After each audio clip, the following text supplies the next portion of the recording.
Bismillahirrahmanirrahim. Assalamualaikum warahmatullahi wabarakatuh. Alhamdulillah, wassalatu wassalamu ala rasulillah, wala hawla wala quwata illa billah. Amma ba'du.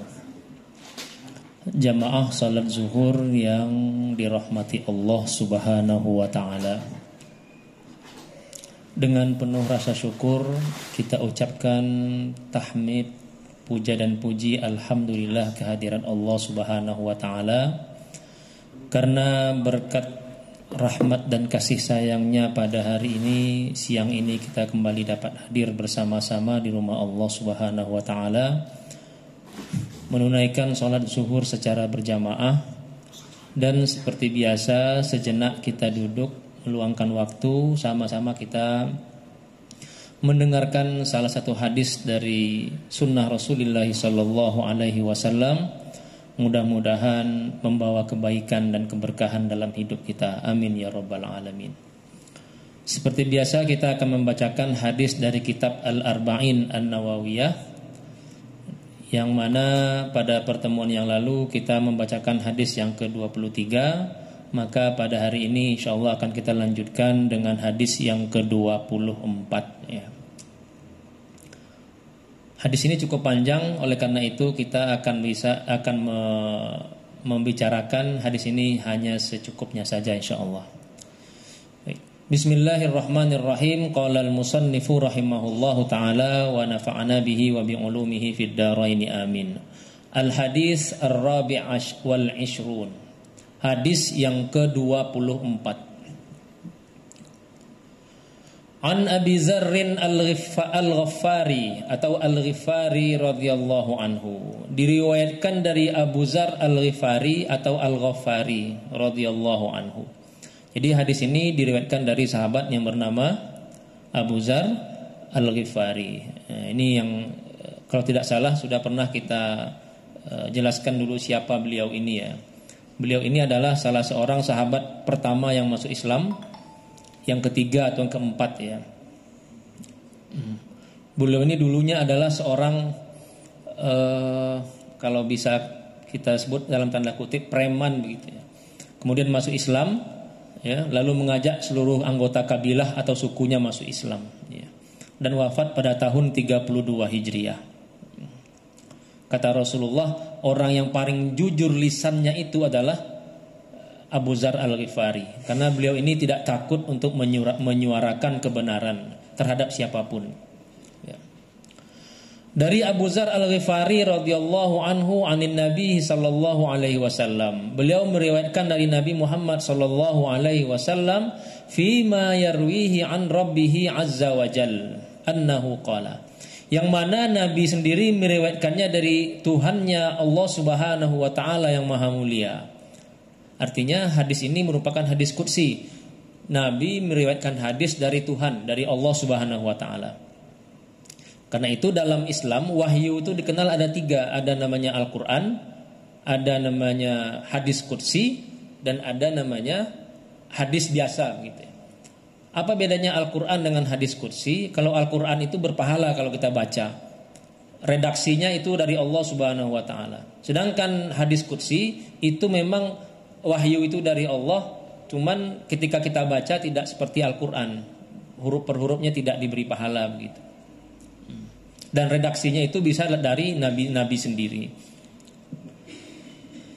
Jadi Nabi meriwayatkan dari Allah subhanahu wa ta'ala annahu qala, bahwa Allah subhanahu wa ta'ala berfirman.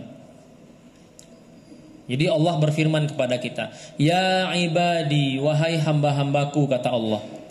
Nah, ini adalah panggilan kasih sayang Allah kepada kita. Allah menggunakan kata-kata ya ibadi, wahai hamba-hambaku yang aku sayangi, ya, kira-kira begitu. Allah menyebut kita ini sebagai hamba-hambanya, berarti kesayangannya. Inni haramtu zulma ala nafsi, wahai hambaku, kata Allah, aku haramkan kezaliman atas diriku. Artinya aku tidak mungkin berbuat zalim, kata Allah. Aku haramkan diriku ini berbuat zalim. Yang jadi pertanyaan kita, zalim itu apa? Zalim itu lawan dari adil. Dalam bahasa Arab, zalim itu adalah lawan dari kata adil. Jadi kalau tidak adil ya zalim. Kalau dalam padanan bahasa Indonesia, zalim itu sering kita terjemahkan sebagai jahat ya, aniaya,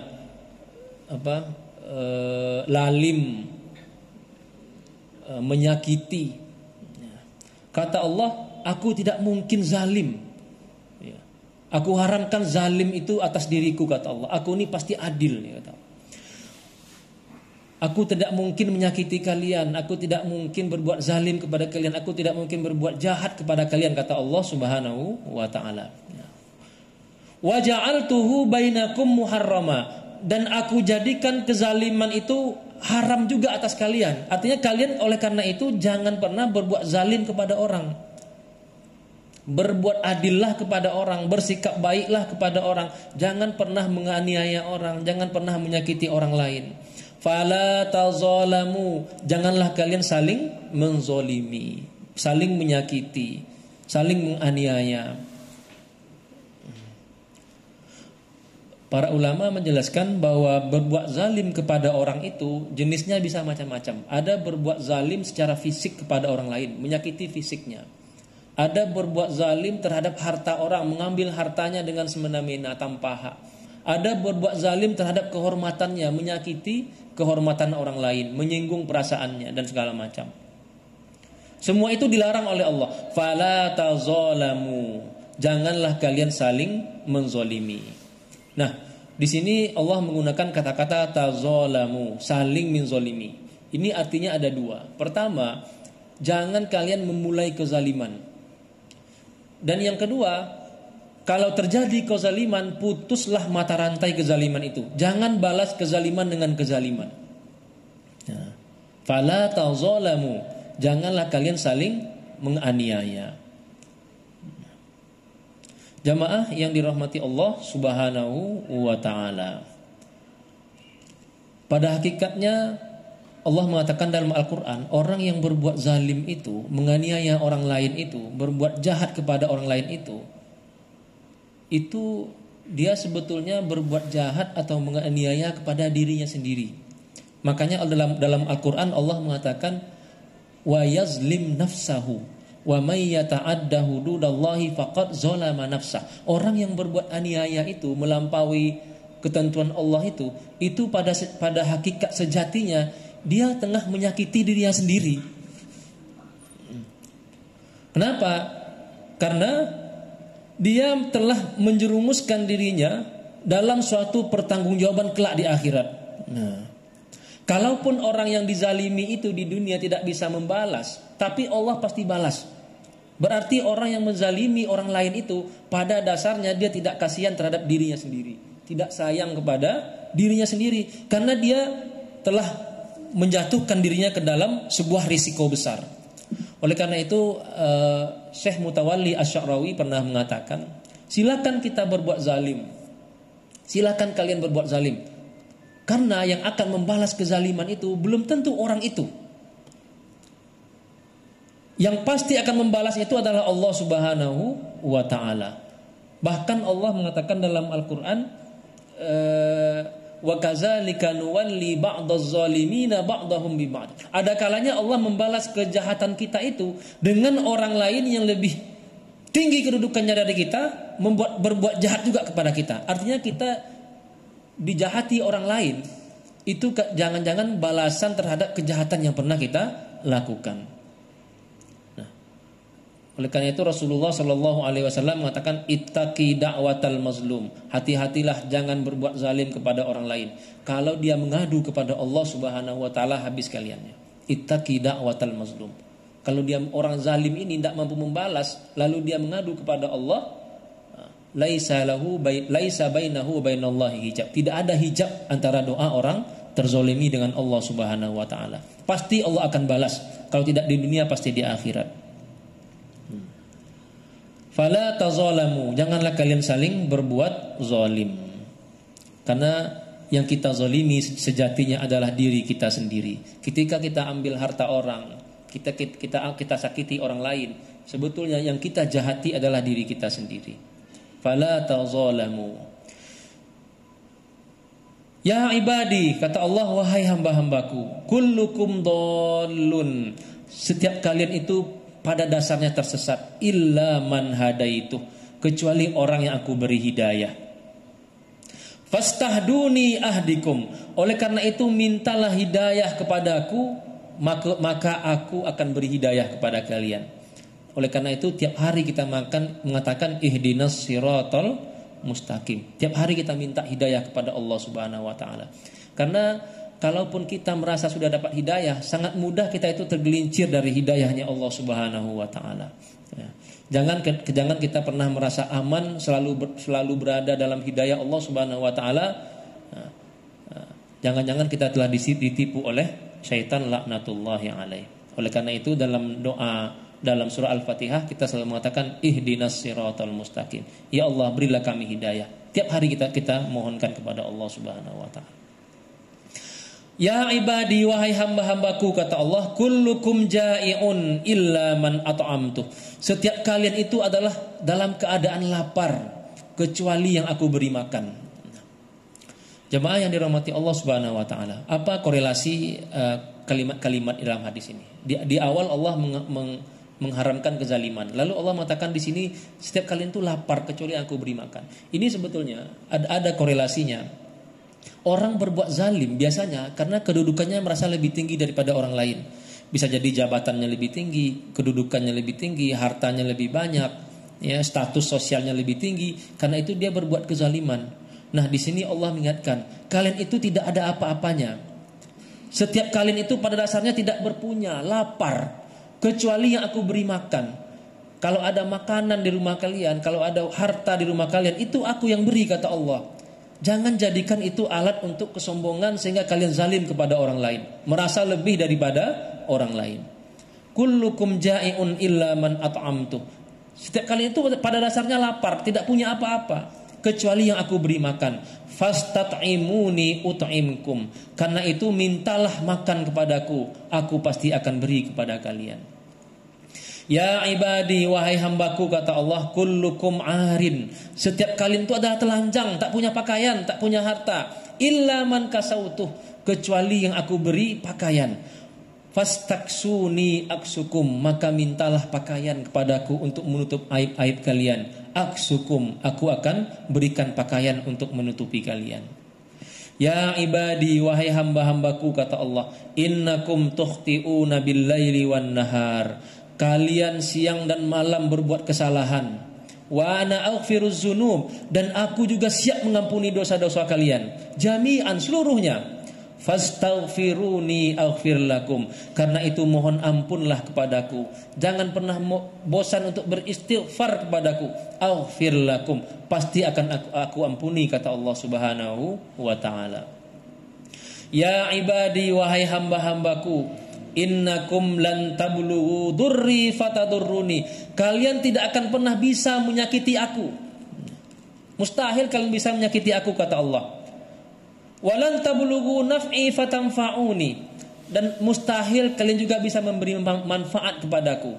Jadi kita ini ada atau tidak, mau beribadah kita atau tidak, mau jahat atau tidak, Allah itu tidak akan bertambah kemuliaan dan kehebatan dan kemuliaan dan keperkasaan Allah Subhanahu wa taala.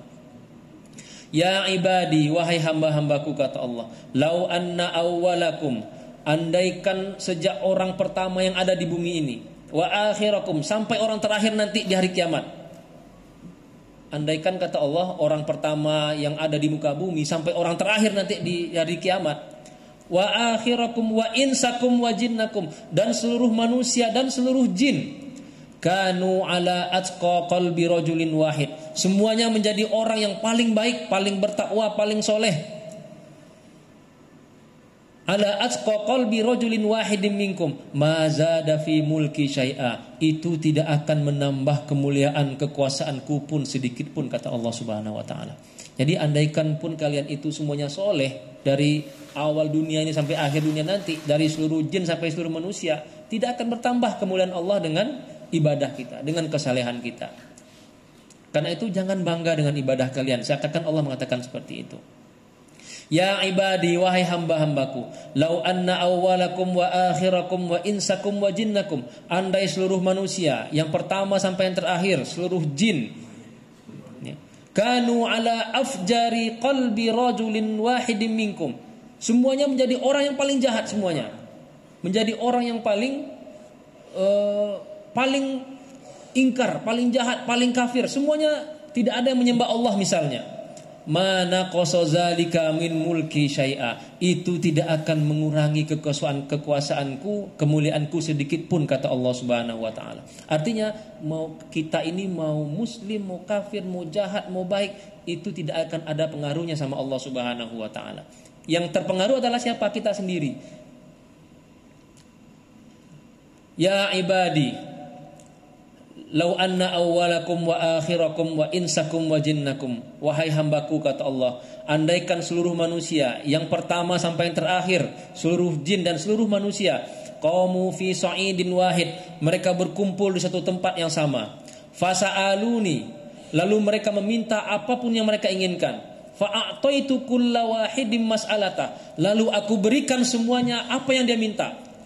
Andaikan seluruh manusia, jamaah yang dirahmati Allah, mulai dari Nabi Adam sampai orang terakhir, minta kepada Allah apa yang dia kehendaki, minta kekayaan sekian ribu triliun misalnya, sekian kekayaan yang tak terhingga, lalu Allah berikan semuanya kepada manusia itu apa yang mereka minta, seluruh jin apa yang mereka kehendaki, mana qasazalika mimma indi, takkan mengurangi kekayaanku pun sedikit pun, kata Allah Subhanahu wa taala, illa kama yankusul mikhyatu iza udkhilal bahr, kecuali laksana sebuah jarum yang dicelupkan ke laut lalu airnya menetes satu tetes, segitulah kira-kira yang berkurang. Artinya takkan berkurang kekayaan Allah Subhanahu wa taala. Jadi kata Allah seakan-akan tidak ada yang perlu kalian sombongkan di atas dunia ini. Mau jabatan yang tinggi, harta yang banyak, tidak perlu yang ada yang disombongkan, dan tidak perlu jadikan itu alat untuk menzolimi orang lain. Ya ibadi, wahai hamba-hambaku, kata Allah, innama hiya a'malukum, ketahuilah yang akan aku perhitungkan adalah amal-amal kalian. Uhsiha lakum, akan aku perhitungkan mulai dari yang kecil sampai yang paling besar. Summa uwaffikum iyyaha, lalu semuanya akan aku balas, kata Allah Subhanahu wa taala. Amal kalianlah yang kalian perhatikan. Jangan sibuk menzalimi orang, tapi sibuklah dengan amal-amal kalian. Karena setiap amal yang kalian lakukan, sedikit ataupun banyak, besar ataupun kecil, semuanya akan aku perhitungkan dan aku beri balasan. Faman wajada khairan, maka nanti siapa yang mendapati di akhirat, dia mendapatkan pahala kebaikan, falyahmadillah, maka hendaklah dia bersyukur kepada Allah Subhanahu wa taala, pujilah Allah. Wa man wajada ghaira zalik, dan sebaliknya siapa nanti di akhirat mendapati balasan yang buruk, fala yalumanna illa nafsah, maka hendaklah dia tidak menyalahkan siapa-siapa kecuali dirinya sendiri. Artinya ketika di akhirat kita mendapatkan balasan yang buruk dari Allah Subhanahu wa taala, dimasukkan ke dalam neraka misalnya, atau mendapatkan dosa yang di sisi Allah Subhanahu wa taala, maka jangan salahkan siapa-siapa. Itu akibat kita menzolimi diri kita sendiri. Rawahu Muslim, hadis riwayat dari Imam Muslim. Jamaah yang dirahmati Allah Subhanahu wa taala, mungkin tidak banyak syarah dari hadis ini yang dapat kita sampaikan, karena ini hadisnya sangat panjang. Mudah-mudahan sekedar terjemah tadi sudah bisa menjadi ibrah dan pelajaran bagi kita semua yang dapat kita petik dan menjadi peringatan bagi kita bersama. Mungkin ini yang dapat saya sampaikan. Usikum wa nafsi bittaqwallah. Wassalamualaikum warahmatullahi wabarakatuh.